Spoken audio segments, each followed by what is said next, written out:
Let us solve this logarithm sum. Solve the equation giving your answer correct to 3 decimal places. He told you to solve. So you need to find the value of x. Okay. Let us write the given equation first.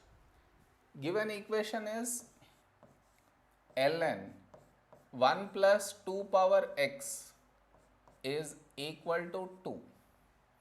I need to simplify to get x value. Now what should be step 1 to simplify is removing the natural logarithm. And how do I remove this? It does not have any base means e. How do we remove logarithm?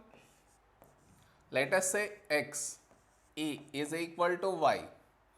To remove logarithm, we remove in this way. E will go as a base to the other side as well, and this will become the power. X will remain on the same side. Clear? By this arrow, it is helpful for us to remove logarithm. I do the same thing here. E will go as a base, this will become the power, and this bracket will remain on the same side. Okay. Now, the term having x in it will remain here and all to the other side. So, only this has got x in it, that will remain here, and 1 shifted to the other side, e power 2 minus 1. Okay. Now, to make x the subject, how should I simplify this? You should get the idea to apply logarithm on both the sides. Okay. So, if I apply logarithm on both the sides, ln of this, we can apply logarithm on both the sides. It does not make any difference. Okay. Now,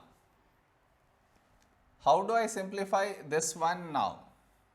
Which property of logarithm do I need to apply? If it is ln x power a, the power will come before logarithm, resulting in a ln x. This property I will be applying here. The power will come before logarithm. Okay. So that will result in x ln 2 is equal to this. We can't simplify, so we leave it like that only. I want x value, so make x the subject by sending ln 2 to the other side. So resulting in ln e power 2 minus 1 by ln 2. He is asking us up to 3 decimal places. So put this in the calculator. You get the value to be 2.676. Okay, up to 3 decimal, so you should also write up to 3 decimal.